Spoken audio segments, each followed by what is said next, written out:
That's how you say it. It sounds perfect to me. Because it was, we work with a lot of different PR firms, and we really appreciate the outreach. Every week, someone's emailing us about their specific client or their story, and they would love to share it either on the blog or amongst us. But this was near and dear to me because it's cyberbullying, and no, I'm not a cyberbully, Dr. Michelle. But being in the information technology field and having the ability to, on many different occasions, I talk with the youth about appropriate use of their computers and mobile devices, and just overall their online presence. So I'll share this quick story of when Julie heard about Jane Clementi. And when I say Jane Clementi, we from up here, we remember that because of Tyler Clementi. And she heard about the story of Jane's son's death, the result of cyberbullying. She was moved to action. A teacher for the virtual school, K12 International Academy, Julie, she felt that she needed to create a safe place for students to share, express, and learn the impacts of bullying from one another. The result was the creation of the K12 International Academy Anti-Bullying Club. So, Julie, we'd love to welcome you to the show. How are you doing? I am doing fine. Thank you for having me. You're most welcome. On the line, Julie, we also, in the studio, we have Dr. Michelle Reed also along for this conversation. But, Julie, we will decrease and allow you to increase and tell your story. Certainly. Well, yes, I actually had the opportunity to meet Jane Clementi 3 years ago. We are both involved with a nonprofit called the Reformation Project. And so I was able to meet her and kind of forge a friendship from that, and so moved by her story and Tyler's suicide and that tragedy. And being an online teacher, I've been with K12 since 2011, and just knowing that, it's wonderful that we have all these different opportunities for students to do charter schools and online schooling, and just knowing that so many students come to online schooling because, they've been impacted by bullying. And so wanting to provide an opportunity for them to, come together and provide support for one another, and also be very proactive as far as preventing bullying. One of the things that the Tyler Clementi Foundation launched last fall was the Day One campaign.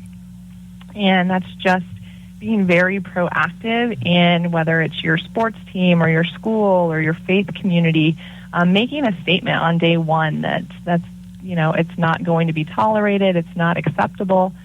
And so I've encouraged students to take that with them in their areas, and also we've used it in our club, and so it's been just a good club for the students to come to, and I allow them to take as much ownership and leadership as possible, and look at the areas that they really want to pursue. And so cyberbullying, being that we are an online school, has been one topic that we've discussed in depth, and they've because one of the things that can happen, I think, for students as they switch to online school is it can be somewhat isolating.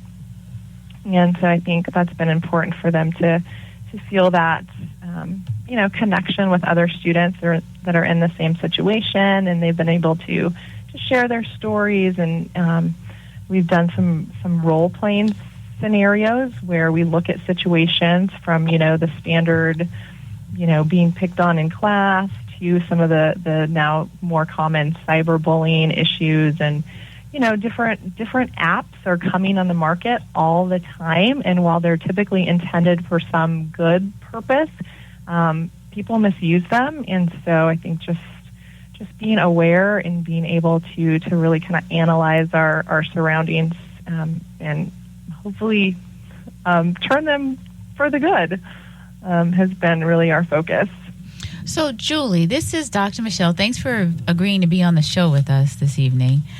Certainly. As a parent of twin boys, they're 12 years old, what are some of the signs as parents that we need to look out for if our children are falling prey to being victims of cyberbullying?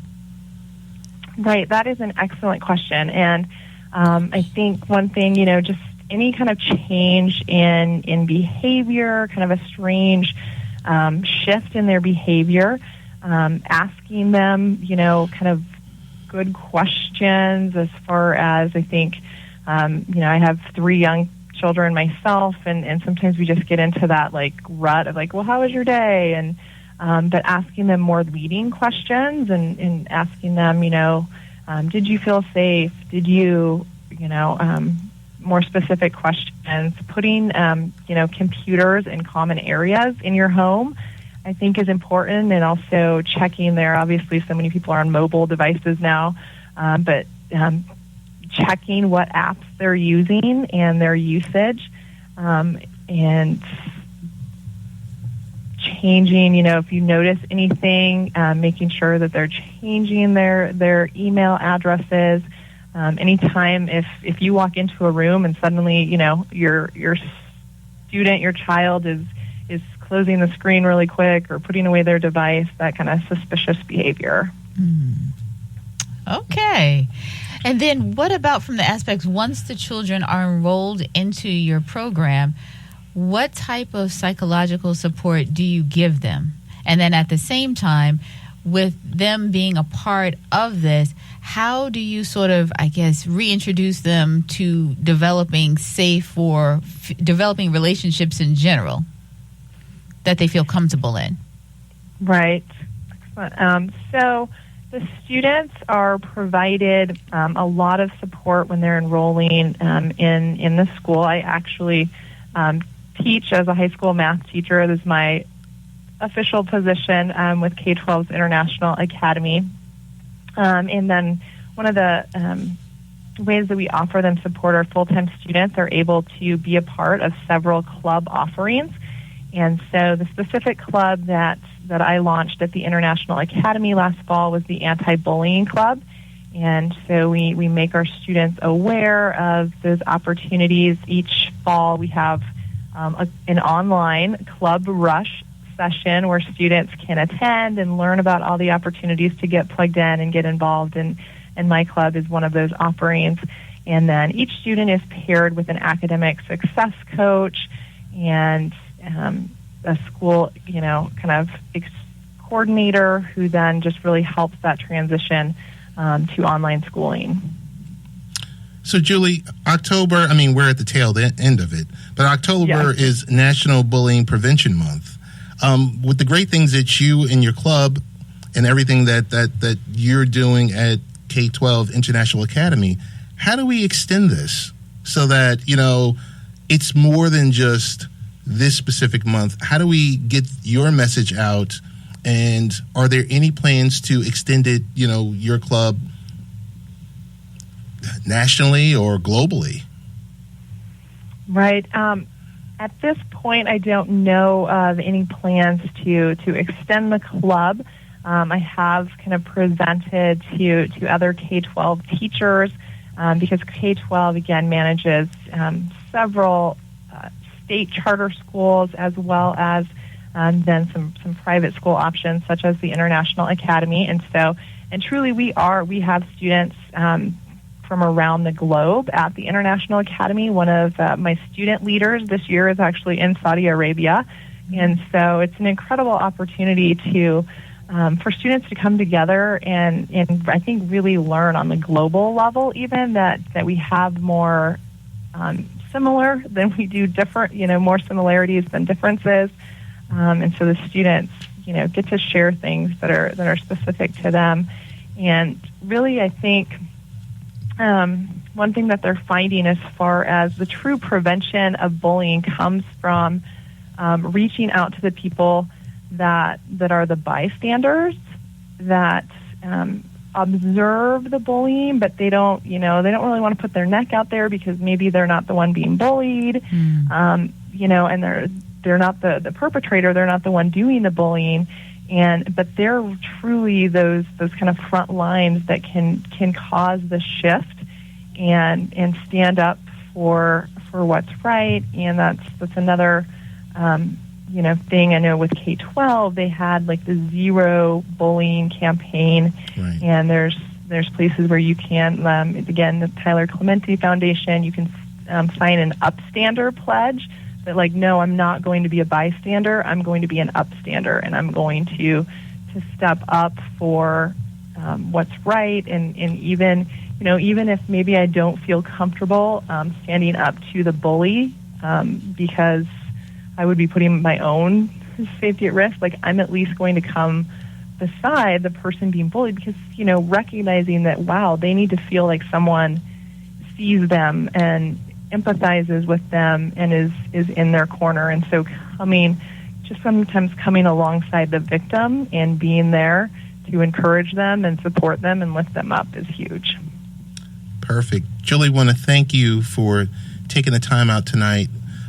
Before you go, wanted to just double back, and for any of our listeners, if you can promote ways of getting in contact with you or your organization, your school, on if they wanted any additional information. Certainly. So if you wanted to probably the quickest way would be to Google K12 International Academy, and our school websites would come up. You can certainly send an inquiry and be in touch with me.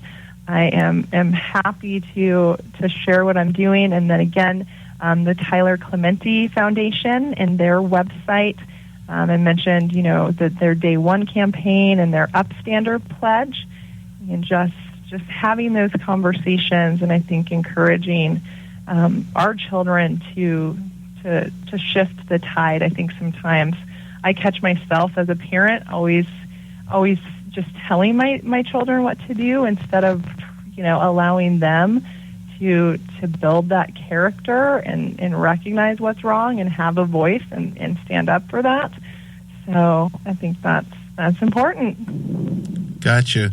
Julie, I want to thank, we both want to thank you for your anti-bullying club, because you tonight were a great example of how an online environment is bringing students together rather than serving as a space for cyberbullying. Thank you so much, Julie. You're certainly welcome. Thank you again for having me. All right. We talked a little cyberbullying. I wanted to go through a couple of quick facts, Dr. Michelle. Our friends at NordVPN